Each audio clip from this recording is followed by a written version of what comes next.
Hear me okay? Y'all hear me? So I've never been to Sydney before.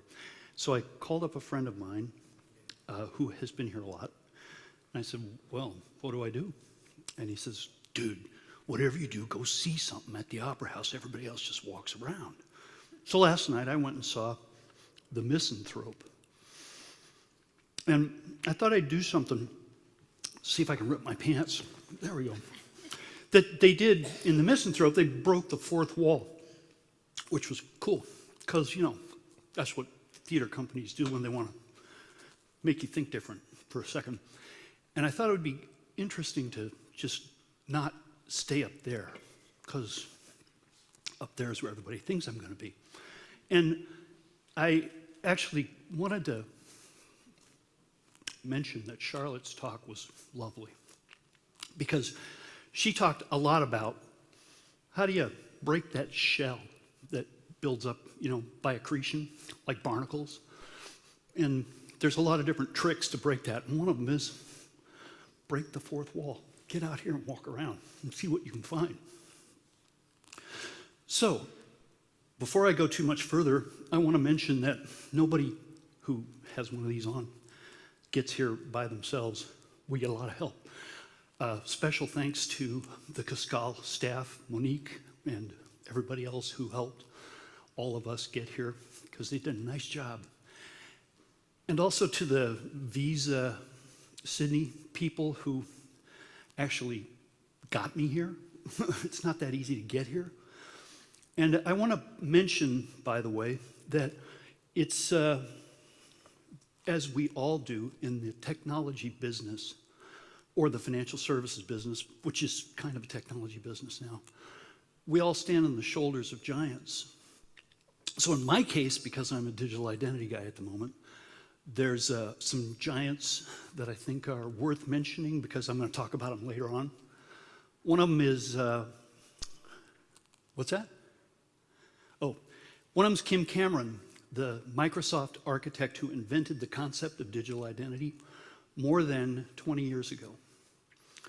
And another is a guy named Phil Wendley, who was the CIO at he was the CIO for Utah. He ended up now as a professor at Utah, at Brigham Young. And we're going to talk a little bit about him too. And last but not least, I don't know if any of you ever heard this guy, but he's totally hysterical. The inimitable David Birch, who's a digital identity guy and a raconteur from way past. And we're going to talk about him too. So I want to mention that, in fact, we depend on those guys. And one of the things Charlotte talked about was how to crush your assumptions. So when I was 12, my uncle, who ran Hewlett-Packard's research labs, comes down and says, show me what you're working on. And I'm like, yeah, because he was a smart guy. And I'm thinking, okay, this will be cool. I'll show him what I'm working on. So I take out my piece of graph paper, and I show that I'm supposed to count all the little squares into the graph paper to show I'm 12, right? So we're not in calculus yet, but they're trying to point out to us that there might be a better way to do this. So they draw a curve, and then you're supposed to count every square under the curve, figure out how much surface area is there. And he takes the pencil and he draws a spiral like this. And he goes, how long's that line? I don't know. So I start counting the squares, and he goes, you'll never figure it out that way. And he shows me right then and there the magic, complete magic of polar coordinates.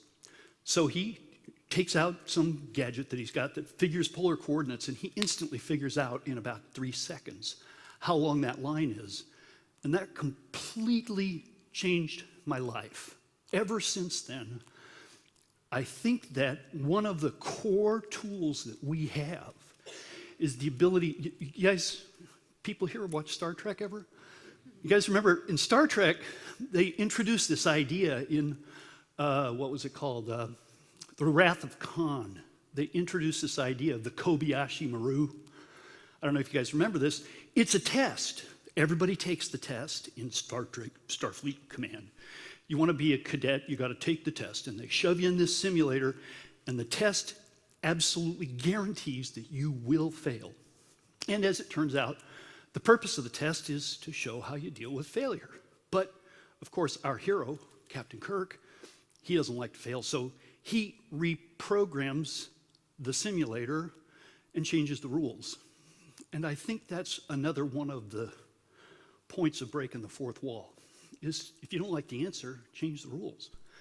And that's a huge thing that we can do that very few other animals on the planet can. We can change the rules by looking at something through a different lens or changing how we think about it to come up with a better answer. So, digital identity. Actually, you guys hungry yet? We can skip the whole thing. I'll just tell you a really quick story. And when the story's done, you'll know everything that's in this deck, and then you can go home and read the deck later. So let's cut to lunch. Look at that. There's a lot of different versions of digital identity out there. Now, it's sort of my way I make my living right now. And as it turns out, I'm up to more than 300 different versions of digital identity that I know about and counting.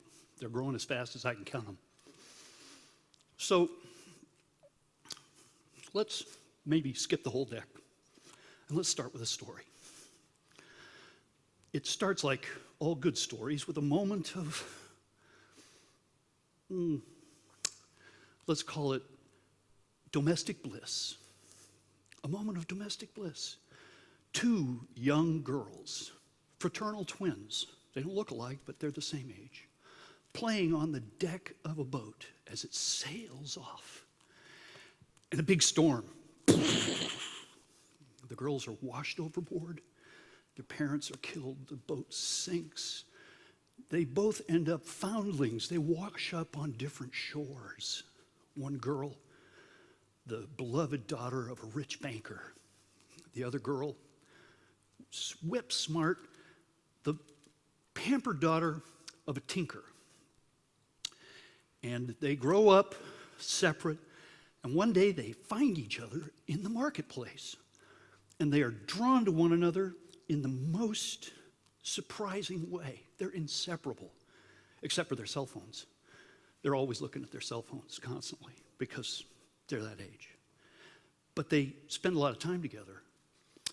And then one day their beloved uncle sees them and says, "Oh, my heavens, I have found you. I've been looking for you all along."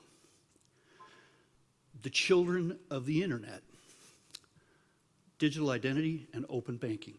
We've kicked that metaphor completely dead, but it is true that digital identity and open banking are the children of the internet, the long-lost children. The internet needs identity. It has to have it, and it doesn't. And it's going to get it, whether any of us in this room do anything at all about it. Digital identity is coming like a Mack truck. Open banking, well, if it weren't for the internet, we wouldn't need open banking, would we? But now that we have it, suddenly it makes a lot of sense to break down those barriers because they don't actually exist anymore. So the question is, digital identity and open banking, they are actually the children of the internet, and they belong together because they can do an awful lot of good together. And that's what we'll talk about.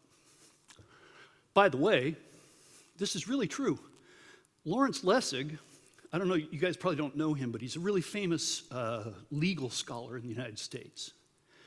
And he wrote the first of the Creative Commons. You guys hear about Creative Commons, the copyright law that allows you to put out software and stuff? Lawrence Lessig was the guy who invented that.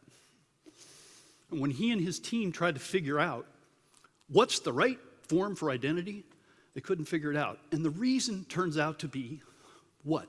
We all know it, but we don't think about it. It's culturally acquired. Your identity is given to you by the community you live in. They are the ones who say, "I know you." You are allowed to enter into agreements. I agree with you that you exist as a person in our community. All identity is built that way.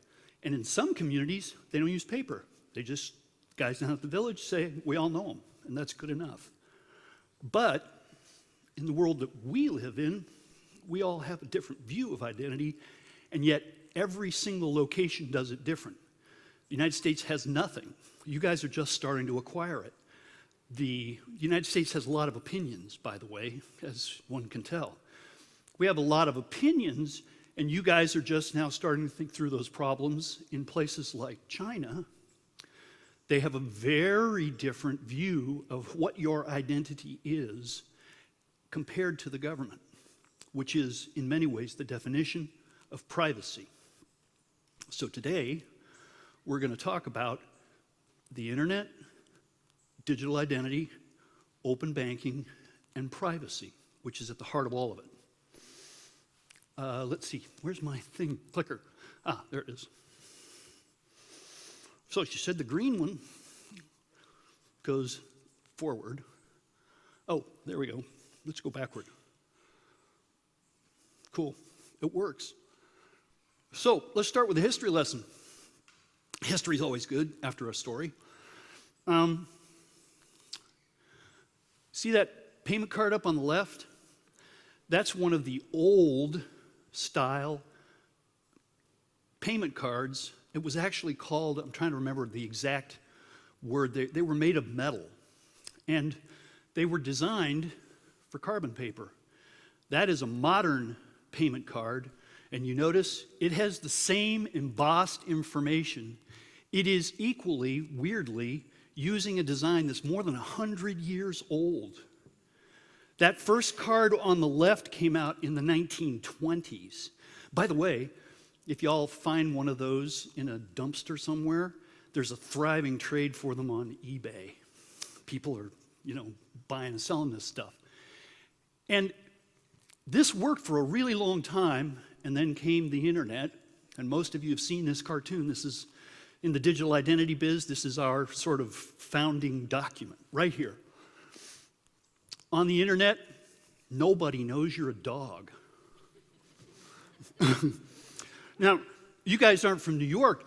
You know you know what this is from? New Yorker magazine in 1993. That's a long time ago. Some cartoonist in New York had already figured out what the core issue was. Because if I can't see you and nobody I know knows you, well, how am I going to actually know that it's really you? Or that you're not a dog, or a bot, or a bad person? There's no way to know. So that's important.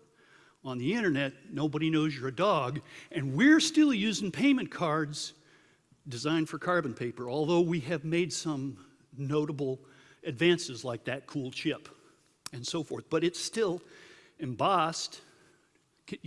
Curiosity here. Everybody take a look at or you don't have to pull them out, but are most of your cards embossed? I have one that doesn't have it anymore. The last card I just got from the company, from Visa, isn't embossed. It's flat. They finally caught on. Nobody uses carbon paper anymore. But to the point, not 3 months ago, I was in a cab on the way home from the airport, and the guy forgot to pay his cell phone bill. So there he is with no internet connection. So he pulled out a knuckle buster, and he did this on the form, and he took the imprint off of my card with a piece of carbon paper. Okay, so on with the show. Come on, let's see if we can get this to go. There we go. Let's talk about a digital identity first. What is it actually? Because like we just noticed, there's a lot of definitions. Like I said, 300 definitions that I know and counting. And some of those are from nation states that can demand that you use their version. China, Adar, mighty Adar, you guys have probably all heard of that, India's big digital identity platform. 1 billion people are members of Adar, down to tiny little Estonia. If you're in the digital identity business, Estonia are the standard to which we all aspire, we all want to be like Estonia because they actually did it right. But of course, they've only got 11 million people. By the way, you can get an Estonian ID for 100 euros online if you're into it.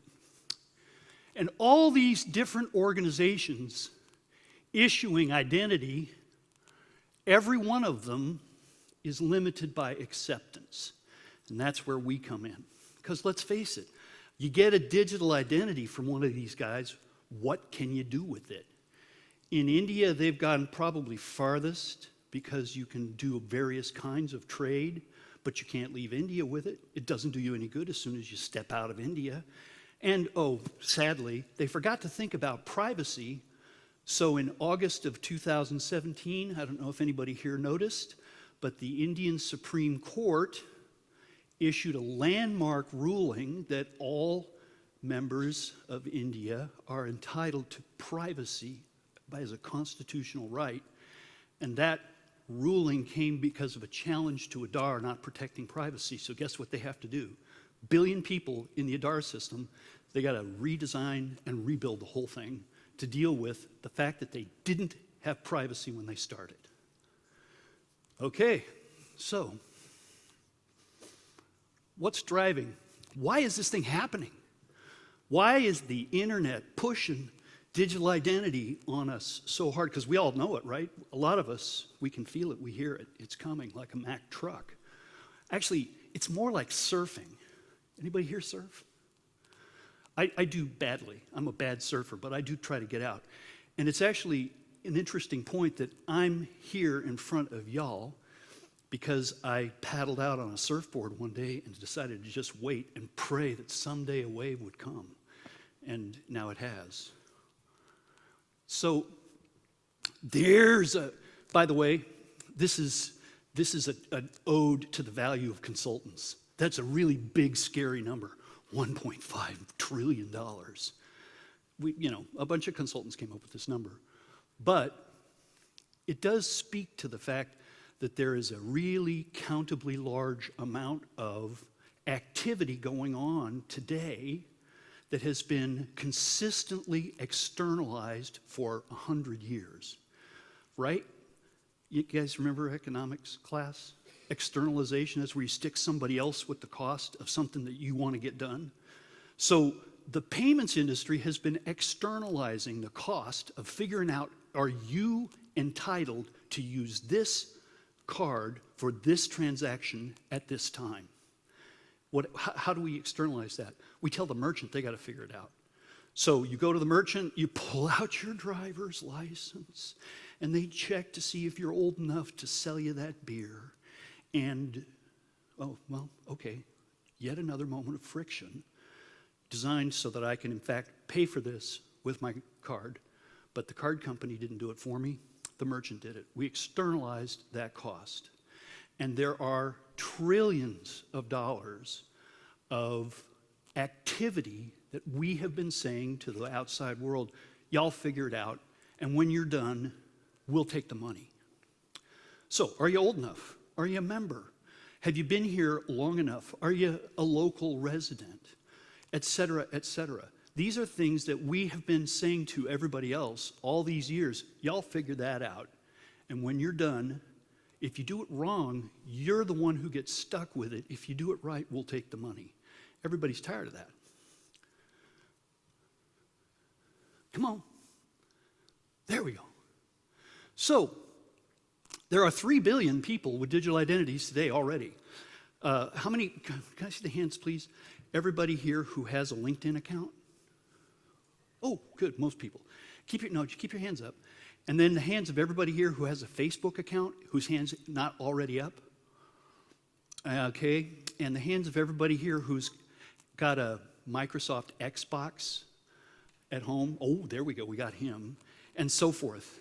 Every one of us has a version, a little teeny piece of a digital identity in every one of these places. And guess what? You can't use it. How many people here got an Amazon account? Oh, there's half. So you go online, and how many people here have an online banking account? Got a lot of bankers here, yeah. So you see the point. Every single one of those represents a persona, a piece of a digital identity. You are the intersection of all of those. But guess what? You can't use that information there anywhere else. Your Amazon information is not helpful to you at the bank. Your Facebook information, God help you, is very helpful to, what was their names? The data company in England that's now out of business. Cambridge Analytics, yeah. All that data in Facebook was very useful for them, but not particularly for you. And so your digital identity is in fact the intersection of all of those personas because you exist. Those are just pieces.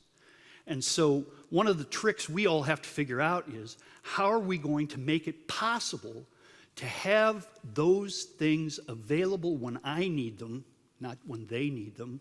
I'm not big on having them sell it to Cambridge Analytics. So how are we going to get that information under control so that you, the consumer, own that information and are in control of it? Because that is privacy. What is privacy? In fact, it is your relationship to your government and the people around you, right? That's the essence of privacy. And today, you have none. Famously, Scott Neely, I don't know if you guys remember him, he was the CEO of Sun Microsystems. He got on the front page of like the big news weeks and things like that by saying privacy is over, it's dead, get over it. Now what GDPR says, and this is important, GDPR is right here. The UN ID 2020 thing has said that there are 1 billion people, we have no idea if they're there or not because there are no state documents for them. And almost all of the data in the world was created in the last 2 years, and that's going to be true 2 years from now. And last, Dave Birch, one of the guys I talked about, this is the quote from him, there are more cell phones than there are toothbrushes in the world. Isn't that an important fact? Because that says there are more cell phones than there are people brushing their teeth. That's a lot of cell phones. Importantly, GDPR, I want to talk about that for just a minute. By the way, how many people here consider themselves thoroughly knowledgeable about GDPR, which is this big data privacy standard out of Europe? Anybody here like really understand it? I'm the one who's supposed to understand it, and I don't either, but I know some things. One of the important things about GDPR is that it's going to come right down on top of all of us, whether we like it or not, for this reason. If a guy in Belgium who's covered by GDPR does business with a global company, oh, that would be Visa, in Belgium, and then he shows up here in Australia, and he is entitled to the exact same GDPR protections here in Australia as he is in Belgium. And if Visa doesn't afford him those protections, we are liable for up to 4% of our global revenues. That's real teeth. And the Europeans are always eager to find somebody big and pressworthy to say, hey guys, we'd really appreciate it if you'd follow the law. So this is important. GDPR has come in this direction, whether any of us wants it or not, because people from Europe are coming here wanting to do business, and if you have enough business that you're doing business in Europe and here, then you best be offering GDPR protections. Okay. So, there's a lot going on that is useful for all of us to think about. At the end of the day, one of the nice ideas that Charlotte put out was this idea of turning the inevitable into a strength. I think of it as sort of making, there's a saying in the martial arts biz that the very best teacher you can possibly have is a committed enemy, right? That means, in this case, that all of these issues, they are in fact a way for us to examine ourselves and to say, wow, is there a way we could improve how we do business? In the case of PSD2, it creates version 1 of open banking. It's not real open banking, but it's the very beginning. It allows me to say, since I own my data, to my bank, right? I own my data. This is something we'll talk about in a minute. But now that we've said I own my data, I can say to my bank, hey, I tell you what, this financial tech startup over here, I'd like you to give them my data about my account, please. And they have to do it because it's my data. So PSD2 opens up banking and says, hey, it's the consumer's data, so you got to share it on their behalf with somebody else if they say it's okay. That's a big deal. And what does it do to all of us? It breaks down the barrier, right? We've been accustomed to having a moat right here. It's the edge of the stage. We've been accustomed to having a moat around us all these years, and that moat is gone. And so what do we have to do? We have to view it as a strength. We have to learn to partner to get things done. We have to start to do business the way they do it in Silicon Valley, for example. Everything is done through partnership. You do your core mission, and you partner for all the rest of it. So what have we learned how to do? We've learned how to open up these accounts now, but we also have to protect the consumer from bad actors. So, hey, we're going to open these accounts up, but it's your responsibility, Mr. Banker or Ms. Banker. It is your responsibility to say, okay, I will make sure that this doesn't harm my customer. It's your responsibility. GDPR then says you own your data. That's one of the most important, okay, this is a piece of Steve religion. I actually believe this, that the invention that you own your data is one of the most important intellectual advances of the last 100 years, and we will all come to see it that way. Steve's personal prediction, I'll buy somebody a beer later on. This is important because it came out of Germany, right? They lived in a world where the government had data about you and used it badly, a lot. And they have made the decision that we will not ever allow that to happen again. And out of that came one simple, basic idea, click. And once you make that click, everything changes. Your data is yours. Nobody else gets to use it, take it, or have anything to do with it unless you give permission. And you have to be well informed. Customers must be informed. Consent is required. And how do you test in a live, daily fashion that you own your own data? You have the right to be forgotten. You have to be able to say, at this moment, click. I'm off the grid. I'm done. And you have to be able to prove, and whoever has your data has to be able to prove it too, that you're gone. You disappeared. I cannot find you, and others can't find you either. You have the right to be forgotten. Now that's owning your own data. And if you can't do that, well, maybe you don't really own it, So, and this is the last piece I talked about, GDPR holds globally if you're doing business in Europe. Now, not everybody here does business in Europe, but we do, and there are banks here that do business in Europe. And if you do business there, those people are entitled to the same protections here. Okay. Come on, make this happen. There we go. So, this is then what I've been talking about. We have the ability to reach in and open up all these accounts, but curious, is there a person in this room who'd be willing to admit it, that you have only one financial institution account? 1, 2, 3, 4, 5. Okay, good. Thank you for your honesty. I got 9, and I'm sure most of the people in this room have many. And it's not because I want 9 different financial institutions, but my company has accounts with 4 different financial institutions for my 401k and my investment account, Plus I had bank accounts from different parts of my life, USAA from when I was a kid, you name it. I got 9 different financial institutions, and I know I'm not uncommon. I would be willing to bet most of the people in this room have 3, 4, or 5. And if you've got all these accounts, and you're in a world where those accounts are now open boom, to anybody who wants them. Wow, how are you going to tell how to aggregate all those accounts together? There's only one way. They all belong to me.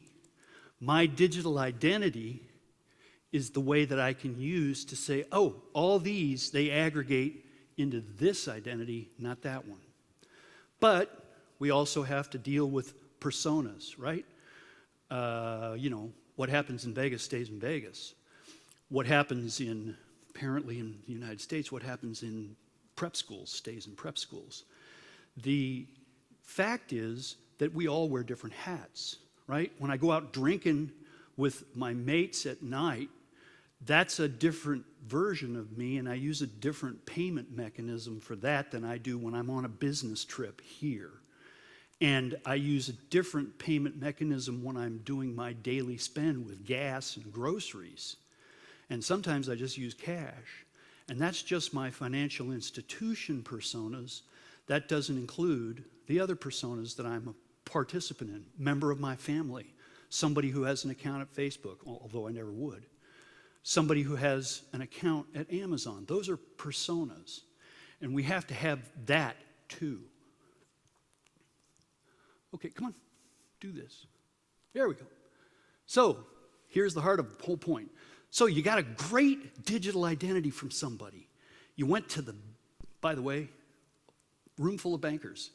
We would love it if the banking industry took up digital identity. Not for Visa's sake, we just think that's the very best way to know somebody. Because if you think about this, if your government gives you your digital identity, that's no different than your government giving you your passport or your driver's license, right? That's what the government knows about you, but the government doesn't really know you as a financial actor, do they? When you're acting as a financial player, you don't really want the government to know all that stuff, really. It's not, because the government comes and goes. And maybe sometimes they change their minds about what's okay and what's not after the fact. So we actually believe, and we would really like to take this moment, okay, everybody stop, listen, and encourage the banking industry to take up digital identity, because there's no one who has a better relationship with the consumer than you guys do at the moment of KYC. So you have to KYC somebody to open up an account or to change an account. At that moment, just that instant, you know more about that person's life as a financial actor than anyone ever will. And that data, of course, as we all know, it has a half-life. It starts degrading the moment it happens. So at that moment, if you can give somebody a digital identity, and we can talk about that in a minute, then everybody benefits. It gives access to a whole class of services that doesn't even exist today. It gives the consumer a whole set of experiences that they can't even imagine today, and we'll talk about that in a minute. And of course, it helps us to say to the entire ecosystem that Visa is a part of, guys, we can solve a bunch of problems together that we could not solve. Look how much money we collectively spend on figuring out, is that actually you before you use your card? Look at how much money and time and effort we collectively spend as an industry at deciding, are you old enough to buy that beer, yes or no? And so forth and so on. Are you a member of the military? Are you entitled to that discount? All of those things and 100 more, those are things that, wow, we could take care of that problem for people and use a whole bunch, solve a lot of problems all at the same time. So, and this is back to something I wanted to, Rocky said something about this, which was lovely. The millennial group says we expect collaboration in order to recover trust. Transparent collaboration is the way you create and recover trust. And the inimitable Dave Birch, God bless his heart, he walks around saying this all the time. The only way we are going to solve digital identity and open banking, frankly, is if we collaborate. Because, in fact, it's not a technical problem. It's a problem of agreements. And that's why I showed the credit cards. You guys remember the credit cards, right? So pull out the credit card and take a look at it. Let's look at my little credit card here. Okay, my credit card here has 5 pieces of data on it. So does yours. So does every payment card in the world. It has 5 pieces of data on it, and we all agreed, this is an agreement, long before we had the fancy technology, back when it was all done with carbon paper, we all agreed we would have the same 5 pieces of data, and we would use that to create transactions, and we have created trillions of dollars of value by just an agreement that we only need those 5 pieces of data. Guess what? A digital identity is not much different. It's all we need, and I've studied this very hard, and Visa has studied this, and the payments industry has studied this. If you wanted to, all you'd need was about 20 pieces of information, and you could successfully prosecute nearly every transaction ever done in the history of the payments industry. We have trillions of transactions we can look at, and we've looked at them all. And guess what? You only need about 20 pieces of information to deal with virtually everything, and you don't need them all to do most things. So, collaboration, many hands make work light. Famously, by the way, that phrase, many hands make work light, I first read it in Mao's Little Red Book when I was young and reading Mao's Little Red Book. I thought, wow, he's the smartest guy ever. Turns out it's from Ecclesiastes. Okay. Good. Oh yeah, we're good. So, how do we do this? We create a connectivity platform that allows us to say, I just need this amount of information, and if you contribute that information, it's good enough for us. It combines the strengths of issuers with Visa, and by the way, our brethren at MasterCard are the same, and allows us to share trusted information amongst us so that my identity is safe and secure and private, but the guy downstream, the merchant who needs it, has access to it. Come on, do this. There we go. So step 1, build a platform that makes it possible to share trusted data. And we can talk about the mechanisms for that later. Come on. Step 2, it's a publish and subscribe model. Speaking of network-based models, I think Rocky talked about that. It's a publish-subscribe model. We have to build up the publishers and the subscribers at the same time. Step 3, create a consortium of the willing who all agree this is how we're going to do it. Guess what? The history of the Visa card, the payment card, identical to that. Step 1, create a platform. Step 2, work out how we're going to actually use it. And step 3, agree on it and create a consortium of the willing.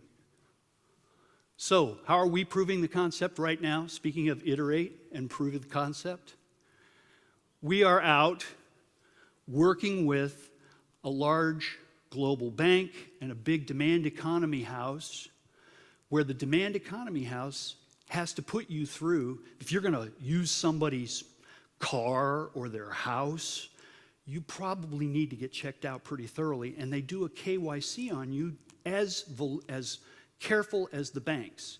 But guess what?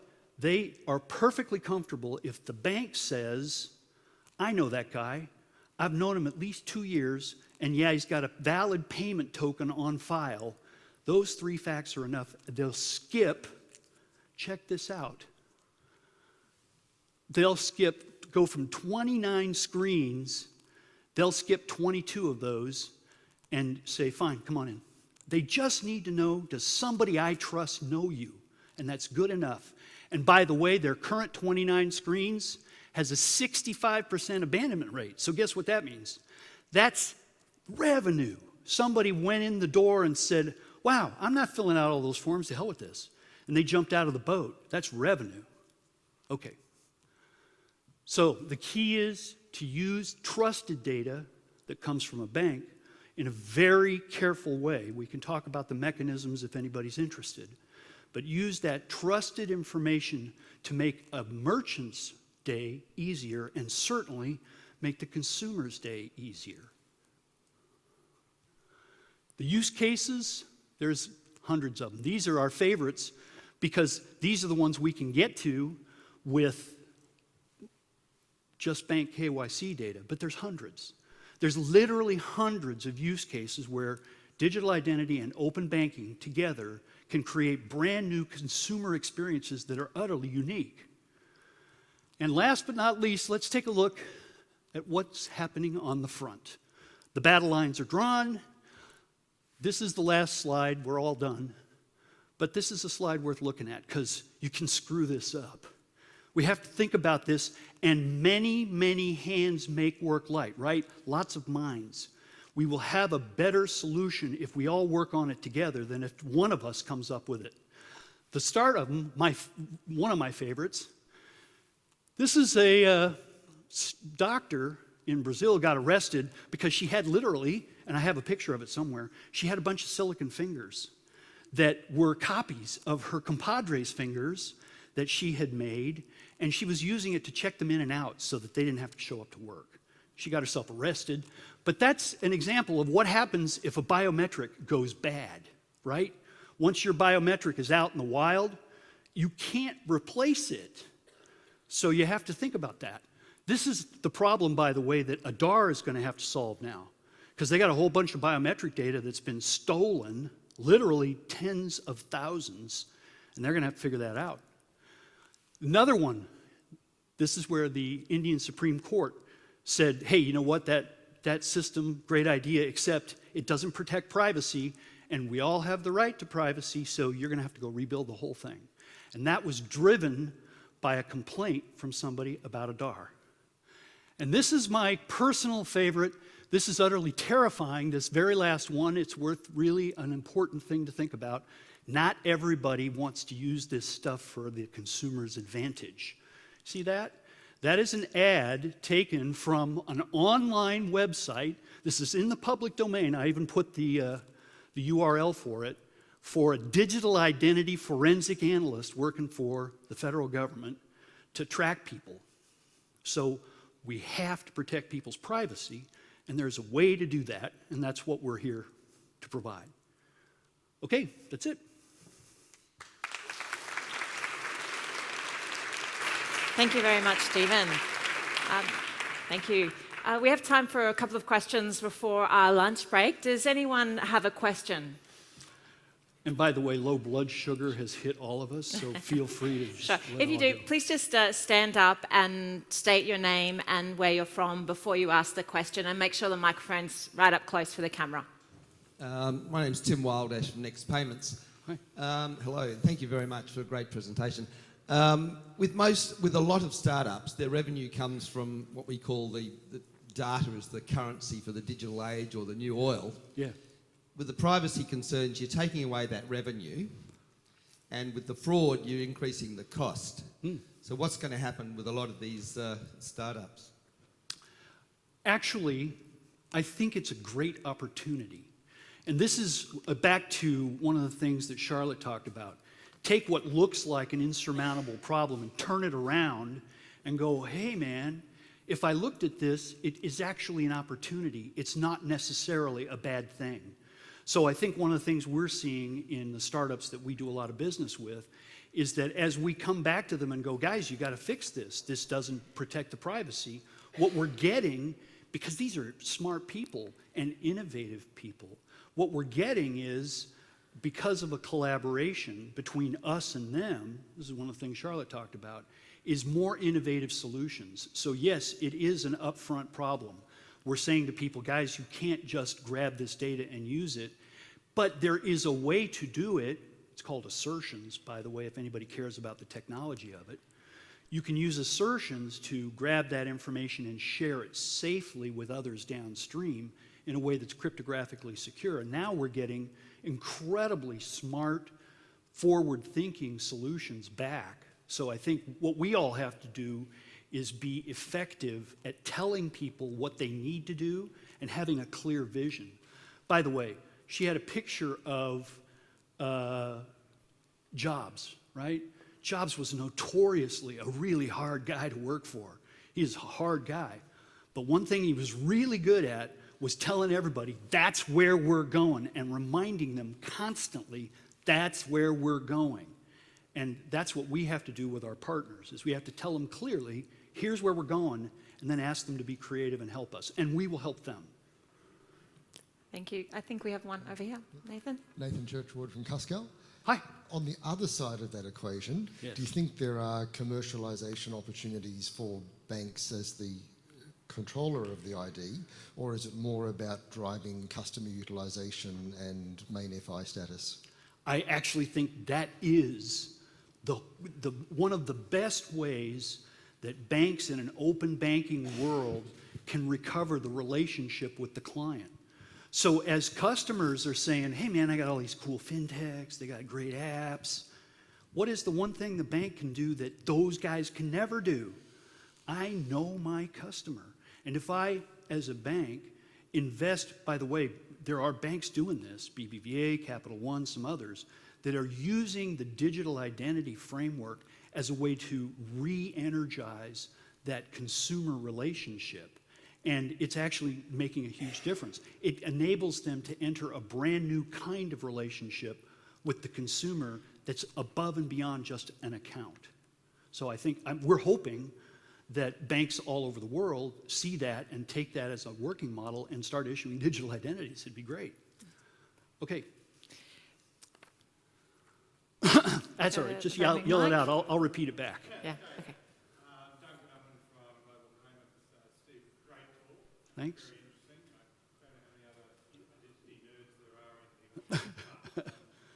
Can you tell it's the glasses? You know.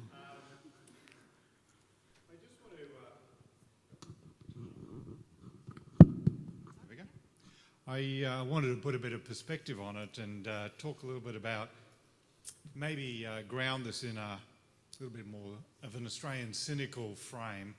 That's good. You talk as if compartmentalisation is a bad thing. No. And, well... But it exists. But it exists. It's been one of the traditional protections against tyranny and political, economic, informational. And I know everyone does talk about GDPR, but I think people miss that it's very much grounded in a European project. Australia is somewhere between China and Europe in terms of its settings. America is, as you said, all over the place. Way over the place. We in Australia have a lot of pushback from governments playing their role of arbiter of trust. Yeah. My Health Record's a good example. Yeah. I guess what I'm saying is, how do we manage the risk that we all actually create a real backlash with our customers in trying to become this broker of identity? This is important. So there's two really important ideas embedded in what he just talked about. One is something that we believe in like air, and it's important. We operate in 160 different countries. We have to, no matter what else we do, we have to treat it treat plurality as a strength. We have to think about it as a strength. We have to think about, okay, look, every one of these places has its own view of what is appropriate for identity, and we can't fight it. What we have to say is that's actually good. It helps us because it helps us deal with the local variations in culture and history and everything else. That's why we're proposing, and it's in that talk, we are proposing a data standard for taking the data from a digital identity, wherever you got it, however it works for you. We don't need all of that. We just need this set up as assertions, cryptographically secure, and we can let your people do business all over the Visa footprint. So that's the first thing, is it's important for us as a community, not just Visa, to deal with that plurality as a strength, to say, look, this is what we want here, go for it, get it, do it, God bless you. We just need a few bits of that. And we'll do it in a standard way that everybody can look at and make sure that we're playing fair. The second idea that I think is crucial in what he's talking about is, how do we deal with trust? One of the things that I think Rocky was talking about was that trust is acquired, and by the way, we all know this, right, in our lives. Trust is acquired slowly and broken quickly. We have to create a transparent, collaborative environment, and we can do this. We have the answers. We've been doing this as a payments industry for 50 years. We can do this together. We have to create a transparent, collaborative environment where people like regulators and consumers and other frenemies can look at what we're doing and say, ah, that works. That's continuing to work. Oh, that's broken. Let's fix that. I think we have to do it that way or else it won't work. By the way, the other thing is we have to give them goodies, right? We have to give people goodies. We have to make their lives easier. If their lives are easier when they show up with a digital identity, they'll keep doing it as long as we don't break that trust. And we know how to do that. We can work together to create those kinds of goodies, brand new experiences that are better than the one you have. By the way, I'll finish with this. How many people here have ever been to the way cool Amazon store in Seattle or read about it? You know that? So you walk in with your Amazon ID on your Amazon app, on your keychain. Great keychain for cryptography, by the way. Really good keychain. Better than that metal thing you keep in your pocket, for sure. I can walk in with the Amazon app running on my keychain, and I can walk right through the turnstiles that use BLE to ask my app, who the hell is that guy? Oh, he has an Amazon identity. I know him. And from that moment on, everything I touch in that store, everything I pick up and put in the bag, or I can take it back out and put it on the shelf, but whatever I walk out the door with, I just walk out the door with it. There's no accounts. There's no settling up. There's no moment where I go to the check stand and do all that. I just walk out the door, and the app and Amazon together have created a digital identity-based interaction. And that's all they needed because my accounts were on file.